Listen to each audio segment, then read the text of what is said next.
Bom dia, gente! Sejam bem-vindos!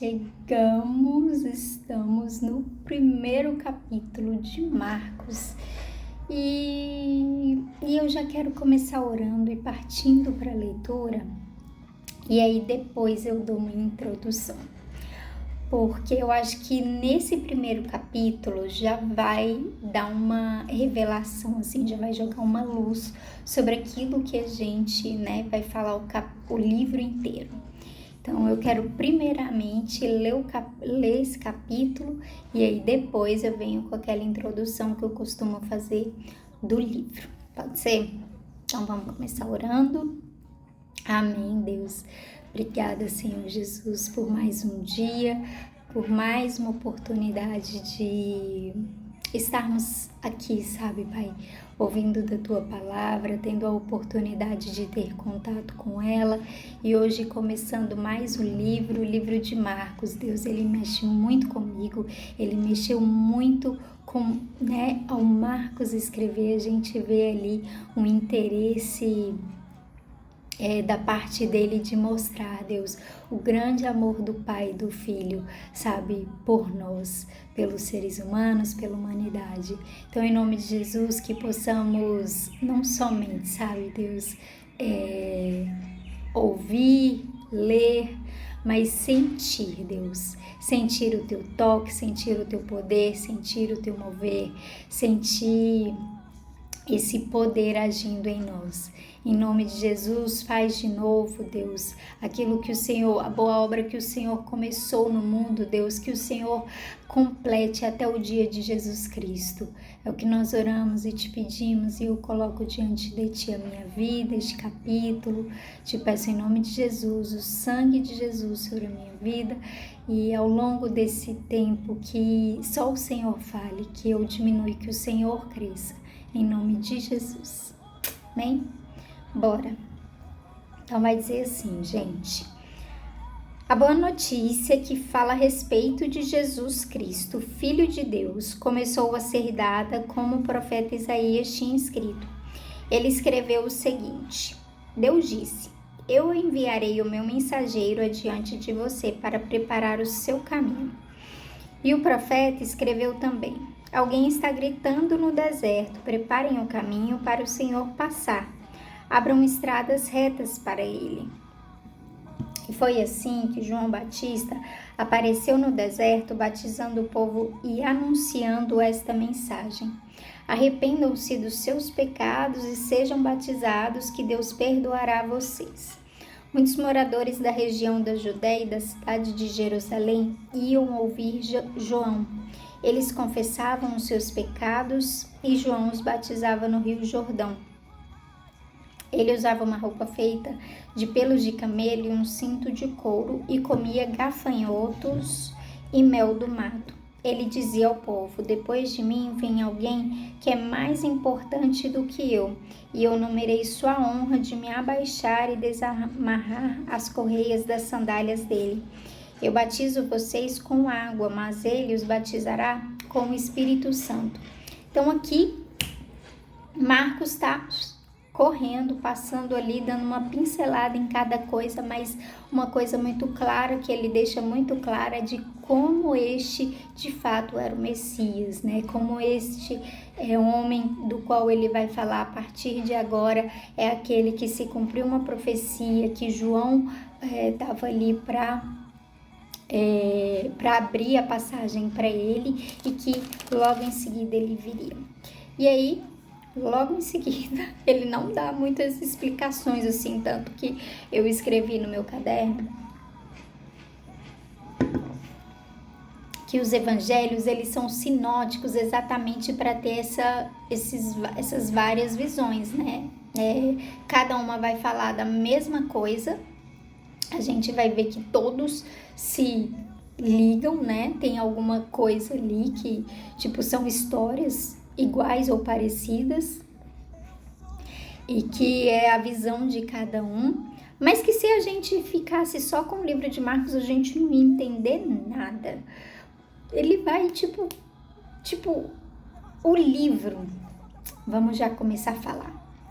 O livro de Marcos, ele é um livro muito voltado para aquilo que Jesus fez na Terra, em especial para a compaixão que Jesus demonstrou, né?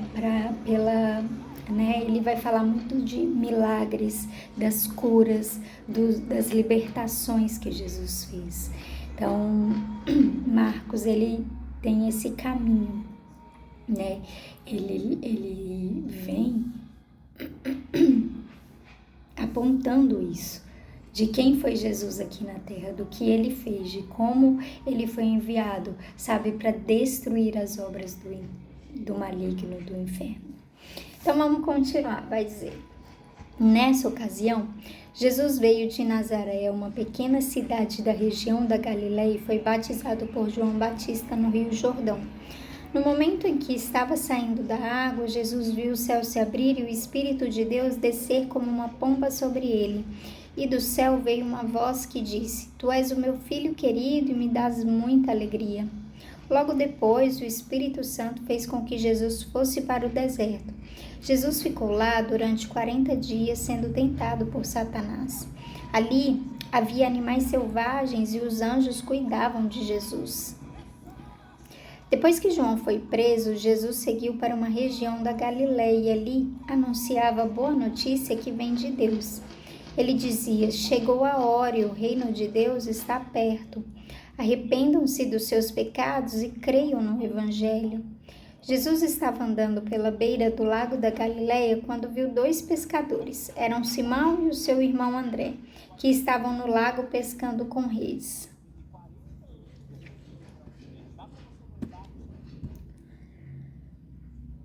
Jesus lhes disse: Venham comigo, que eu ensinarei vocês a pescar gente. Então eles largaram logo as redes e foram com Jesus. Um pouco mais adiante, Jesus viu outros 2 irmãos. Eram Tiago e João, filhos de Zebedeu, que estavam no barco deles consertando as redes. Jesus chamou os 2 e eles deixaram Zebedeu, seu pai, e os empregados no barco e foram com ele. Jesus e os discípulos chegaram à cidade de Cafarnaum e no sábado ele foi ensinar na sinagoga. As pessoas que o escutavam ficaram muito admiradas com a sua maneira de ensinar. É que Jesus ensinava com a autoridade dele mesmo e não como os mestres da lei. Então chegou ali um homem que estava dominado por um espírito mau. O homem gritou: O que quer de nós, Jesus de Nazaré? Você veio para nos destruir. Sei muito bem que é você, é o santo que Deus enviou. Então Jesus ordenou ao espírito mau: Cale a boca e saia desse homem. Aí o espírito sacudiu o homem com violência e, dando um grito, saiu dele. Todos ficaram espantadas e diziam uns para os outros: Que quer dizer isso? É um novo ensinamento dado com autoridade? Ele manda até nos espíritos maus e eles obedecem. E a fama de Jesus se espalhou depressa por toda a região da Galileia. Logo depois, Jesus, Simão, André, Tiago e João saíram da sinagoga e foram até a casa de Simão e de André. A sogra de Simão estava de cama, com febre. Assim que Jesus chegou, contaram a ele que ela estava doente. Ele chegou perto dela, segurou a mão dela e ajudou-a a se levantar. A febre saiu da mulher e ela começou a cuidar deles. À tarde, depois do pôr do sol, levaram até Jesus todos os doentes e as pessoas que estavam dominadas por demônios. Todo o povo da cidade se reuniu em frente da casa. Jesus curou muitas pessoas de todo tipo de doenças e expulsou muitos demônios. Ele não deixava que os demônios falassem, pois eles sabiam quem Jesus era.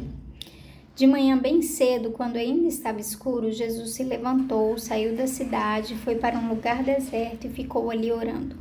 Simão e os seus companheiros procuraram Jesus por toda parte. Quando o encontraram, disseram: Todos estão procurando o Senhor. Jesus respondeu: Vamos aos povoados que ficam perto daqui, para que eu possa anunciar o evangelho ali também, pois foi para isso que vim.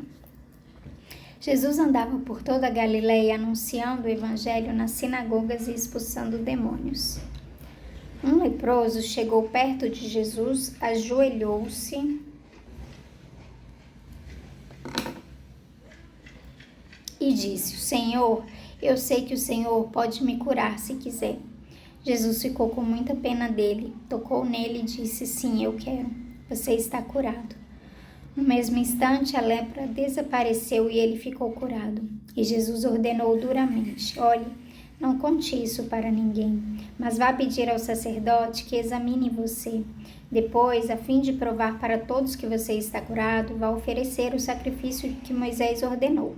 Então Jesus o mandou embora, mas o homem começou a falar muito e espalhou a notícia. Por isso, Jesus não podia mais entrar abertamente em qualquer cidade, mas ficava fora, em lugares desertos, e gente de toda parte vinha procurá-lo.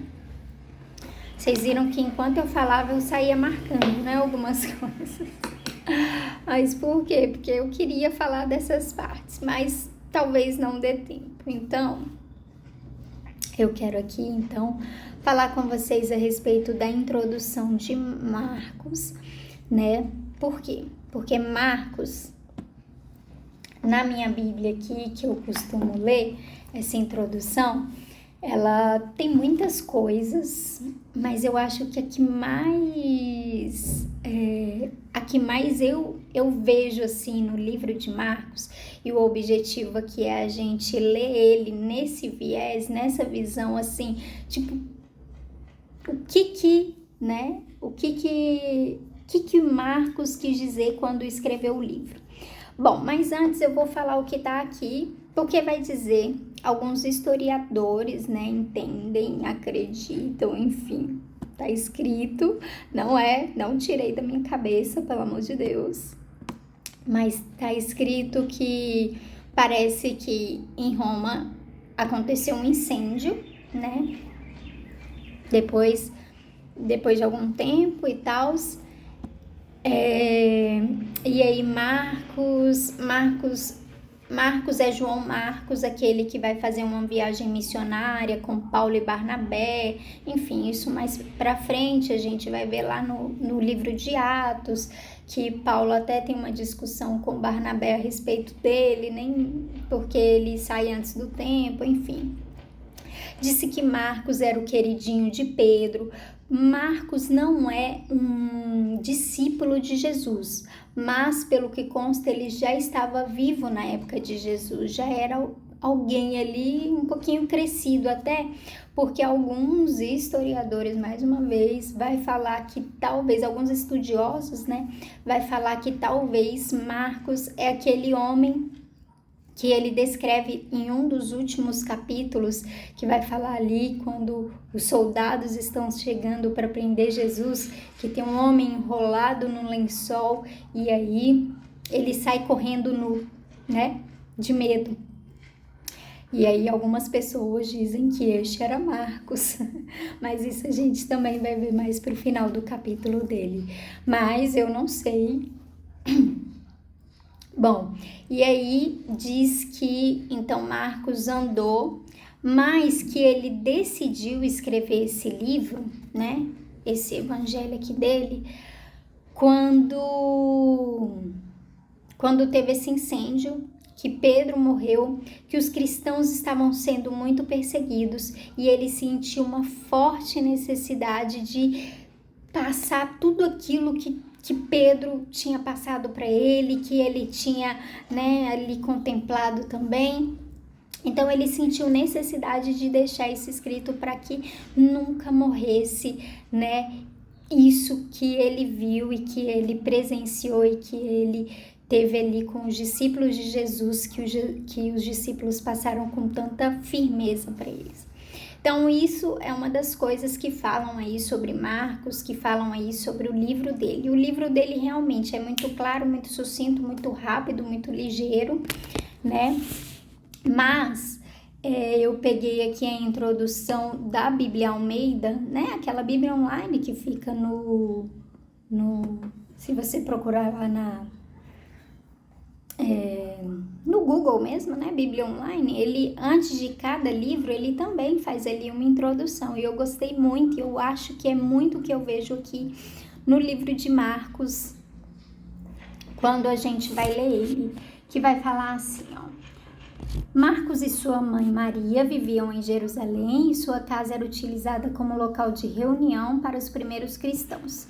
A fim de vivenciar sua primeira viagem missionária, Marcos decide sair de Jerusalém rumo a outros lugares, sendo acompanhado por Paulo e Barnabé.